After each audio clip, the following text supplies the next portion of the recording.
In about 2 weeks, the WWE is going to pack 100,000 people back-to-back nights at AT&T Stadium for WrestleMania 38. But this isn't going to be the first time WrestleMania has taken over Jerry World. Flashback to 2016, back when life was good and the WWE, in my opinion, had their last great year. This was a year filled with excitement, crazy moments, and awesome matches. 2016 in the WWE, as I've explained many times before, was just special. So you would think WrestleMania in that year was probably legendary. 100,000 people in Texas, a Hell in a Cell match, a ladder match, Eric Rowan fighting some jobber, a man trying to kill himself.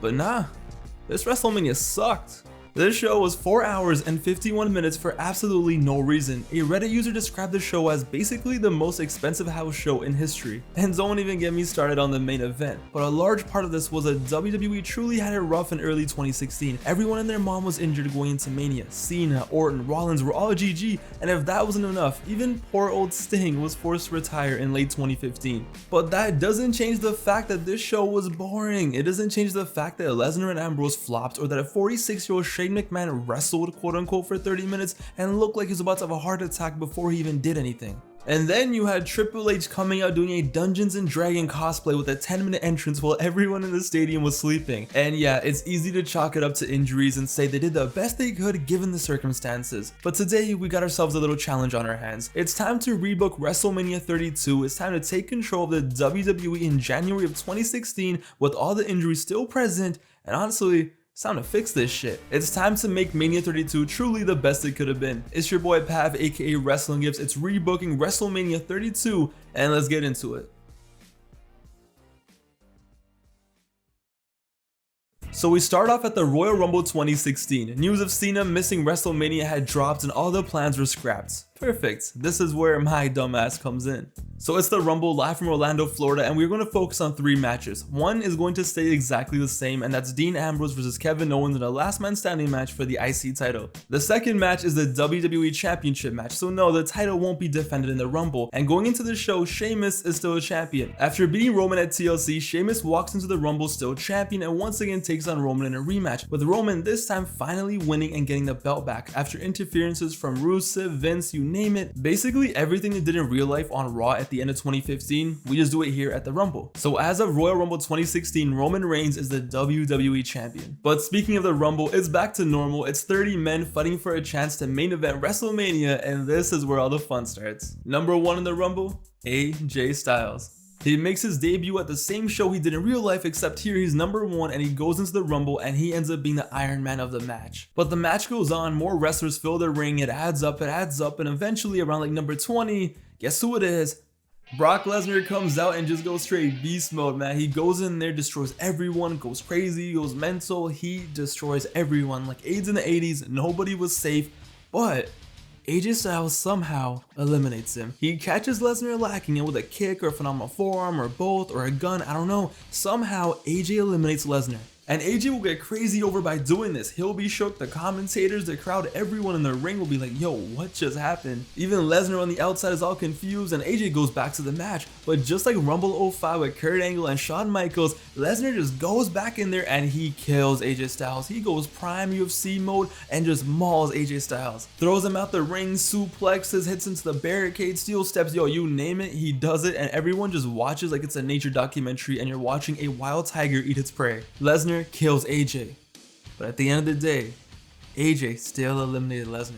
The match goes on, and now that AJ is in the hospital, Dean Ambrose comes out and he becomes the fan favorite. Every Rumble needs that guy. Every Rumble needs that one unanimous guy that everyone is behind, and Dean was that guy in 2016, and he is that guy, pal.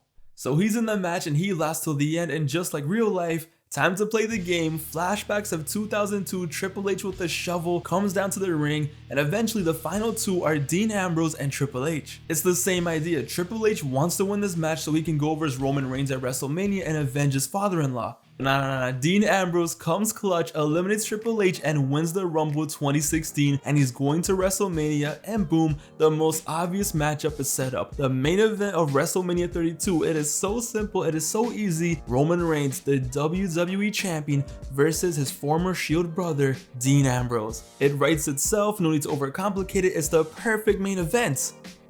Or is it? The next night on Raw, Triple H comes out with Vince and he cuts a promo, I am the gamer, I was screwed up, and how he should have won. So what we'll do is at Fastlane, the main event will be Dean Ambrose versus Triple H with the #1 contendership on the line for WrestleMania, and the added stipulation that Roman Reigns cannot interfere in the match or else he'll be stripped of his title. So at Fastlane, it's the main event, alright? It's Dean Ambrose, Triple H one-on-one. The winner goes to WrestleMania to face Roman Reigns. It's exciting and nerve-wracking because it's like, yo, is Triple H really gonna end up at the main event of WrestleMania? So Dean and Trips put on a great match similar to Roadblock 2016, and they go at it, and it's dramatic and it's awesome. But to really make this fun, yo, we gotta make this straight up Attitude Era vibes. So Triple H gets Stephanie, Vince, Sheamus, Rusev, every single crony you could possibly imagine from 2016 to get out there and help him embarrass Dean Ambrose, straight out of Backlash 2000. So Dean's getting clapped and the fans are restless because they need a hero, shout out to SVR 2010, but they know that Roman Reigns cannot interfere. They're getting angry, they're chanting shit, and then all you hear, here comes the money. Shane O'Mac comes back, the crowd goes absolutely nuts. Triple H's brother-in-law, Vince's son, Steph's brother, he comes out there, grabs a chair, and he lays out everyone and everything in his way. Yo, you already know if this happened, the crowd would have been going mental. Imagine how insane it would have been, how loud it would have been. Shane saves Dean, Dean gets up, finds Triple H, dirty deeds, 1, 2, 3, Dean wins, Shane McMahon is back, and just like that, Dean Ambrose versus Roman Reigns for the WWE Championship at WrestleMania, but also Shane McMahon versus Triple H. And this makes so much more sense than whatever the hell they did in real life. For some reason in 2016, The Undertaker was Vince's bitch. What the fuck, that makes no sense even looking back at it. But here, it's way better because the son is back. After 7 long years, he's back and he wants his share of the company. He's been watching his family abuse their power for far too long and he's finally back to save the day and save the company. This one just writes itself, and since Shane wants to die so bad by jumping off the cell and wants his dad to love him, this will also be a Hell in a Cell match. God damn it, Shane. Triple H versus Shane McMahon in a Hell in a Cell match with the winner getting control of the company. I think that's an improvement. But it gets better. Going back to AJ. So after getting his ass beat by Lesnar, he makes his Raw debut a few weeks later and he's back, he's better than ever, and the first thing he does is he calls out Brock Lesnar. He mentions that he isn't scared of anyone. He hypes himself up, talking about how he's the greatest wrestler in the world today, his history in Japan and Ring of Honor and TNA and all that shit, but he says that he is not afraid of anyone, and that includes Brock Lesnar. And he says that he wants Brock Lesnar one-on-one, and the whole story for this one will be Lesnar just downplays everything AJ does. You know, have Brock come up and just be like, yo, I'm a real fighter, you're a bum, you used to wrestle at Universal Studios, you think you're top shit? Well, honestly, I've been champion in Japan, I've been a champion in the UFC, I'm a real fighter, you're not worthy to fight me. Which just leads to AJ Styles doing whatever he can do to get Brock's attention. Have Brock Lesnar in a match at Roadblock or something or Fastlane, but every time Brock Lesnar has to do anything important, AJ Styles is there just beating his ass with weapons, with kicks, doing anything, just trying to get Brock Lesnar to fight him. And after weeks of AJ just being a pain in the ass, Brock Lesnar finally snaps and we just get it. WrestleMania, Brock Lesnar versus AJ Styles. You have the Beast versus the Phenomenal One. The match you never thought you would have seen in 2015, okay? The King of Japan, the former face of TNA against Brock freaking Lesnar at WrestleMania. And you have AJ not stepping down from Brock Lesnar. Like, what a way to introduce a guy to your company and be a badass. Nah man, I get so hyped just thinking about this. But then it's time for the last big match of this WrestleMania, and this one, honestly, it's kind of wild, it's kind of out there, and it's probably the least realistic, but it could have been pretty elite. On January 4th, 2016, Chris Jericho came back for like the millionth time, and he came back all happy, he was a face, well, glowing jacket, I'm Chris Jericho, well, rock on. But that's not what we needed. What we needed was, starting at the Rumble, we get some classic Jericho promos. You know, save us, he is returning, and everyone knows that Chris Jericho is coming back to the WWE. And then finally, Jericho does come back on an episode of Raw. The crowd is expecting it, they're excited, they're jumping for joy, everyone's happy, the lights go up.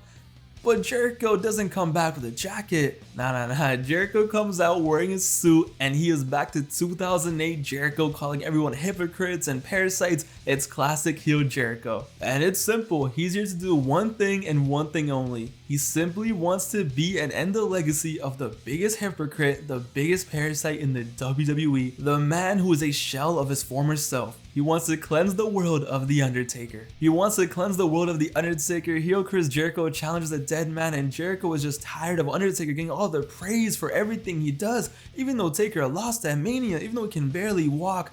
All you people and Taker himself still pretend like he's some mythical figure, but I'm here to end The Undertaker. Undertaker, of course, he's down, so cue up the mind games, the promos. You already know how fun it would be to have a heel Chris Jericho in 2016 just roasting the hell out of The Undertaker. And if there's anyone who could have a fun match with The Undertaker in 2016, it's Chris Jericho. And just like that, those are my main events. Dean Ambrose versus Roman Reigns for the title, Triple H versus Shane in a Hell in a Cell with the control of the WWE on the line, Brock Lesnar versus AJ Styles, and The Undertaker versus Chris Jericho. It isn't perfect, it isn't some amazing card, but no way you can tell me that this isn't an improvement.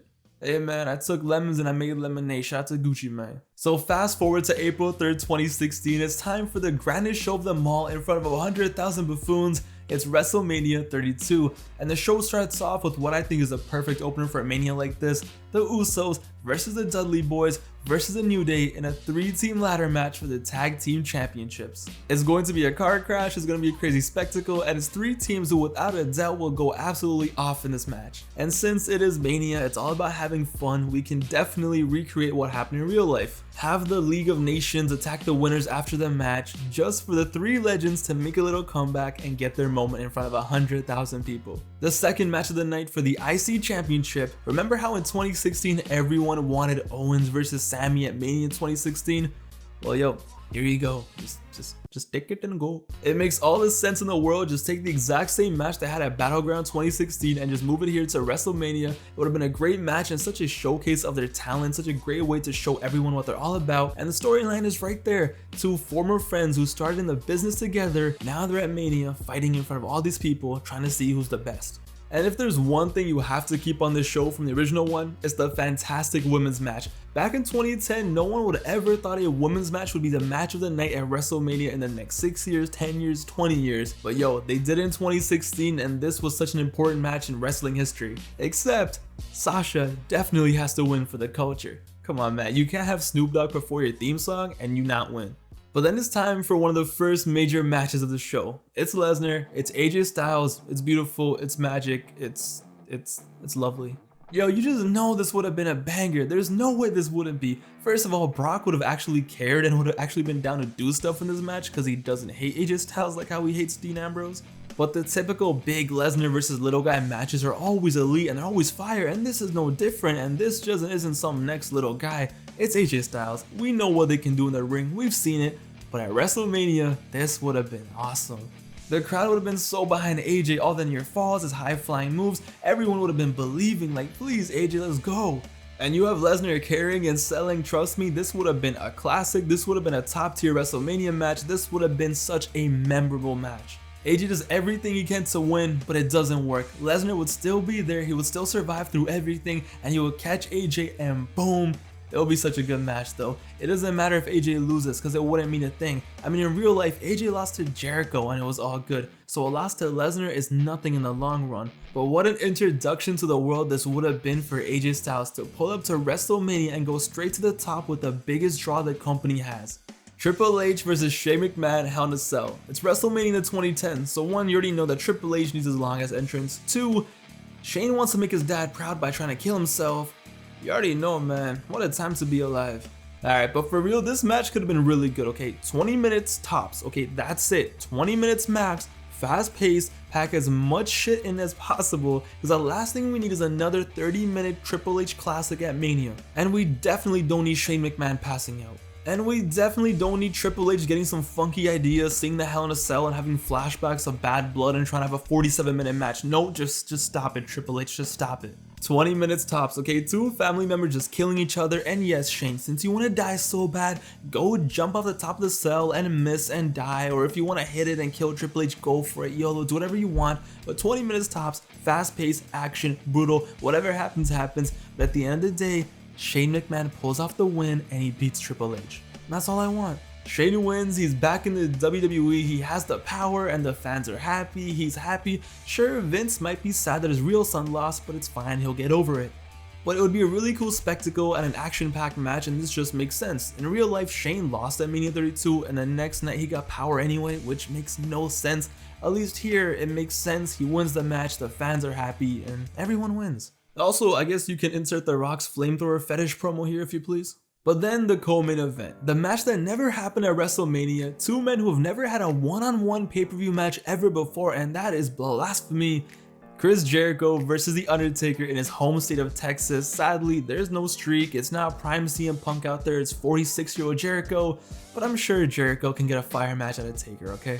And we can use the same stipulation that Taker had in 2016. If he loses, he can never compete at Mania ever again, so there would be some drama. Will Taker end his Mania career here live in Texas? Yo, I already know Sandy Cheeks is probably like the biggest Undertaker fan. Is Jericho gonna get the win and possibly gear up for another main event he'll run? It'll be really fun, yo. Two legends who we never got to see truly go at it on the big stage here at the biggest stage. And I would have Undertaker win. Yeah, I would have him win in his home state, and this time the attention isn't on some old man jumping off a Hell in a Cell and dying.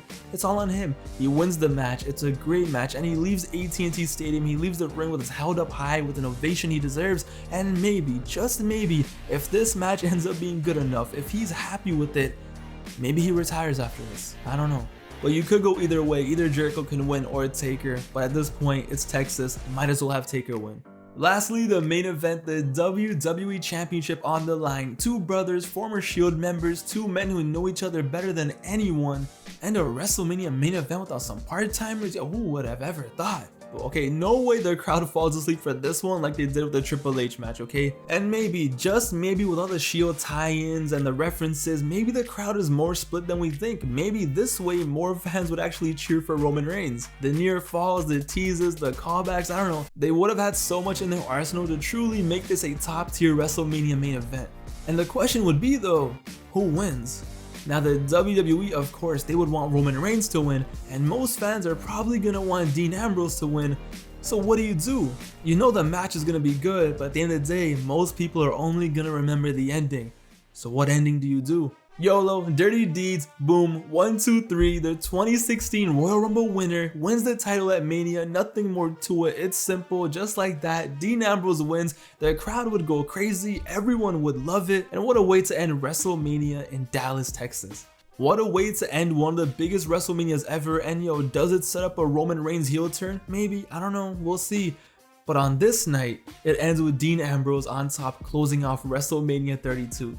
I know that WWE loves Roman Reigns, but sometimes you just gotta make the crowd happy and you just gotta figure it out. You have all these injuries, your roster is destroyed, you have to reshuffle WrestleMania so many times, the least you can do is make it the best show you can and leave the crowd happy. And that would have been it. That would have been my WrestleMania 32. That's my rebooking or my dream booking. I tried to keep it as realistic as possible. I had the injury toggle on and I did the best that I could, and I'm proud of it. Like I said, the only unrealistic match I think would be Jericho versus Taker, but it would work. I definitely think it would work, and I think they would have been down. This was much harder than I thought it was going to be. I love it. I love the challenge. It was so much fun making this video. But in the comments below, two things. Let me know what match would have been the one you were looking forward to the most out of the ones I booked, along with, you know what, your booking of the show. What would have been your top 3 matches at WrestleMania 32? That was my booking. Let me know below. Let me know if you enjoyed the video. Thank you guys for watching. I really do hope you guys enjoyed, but more content coming soon as usual. See you guys later. It's your boy Pav, aka Wrestling Gifts, and I'm out of here. Later.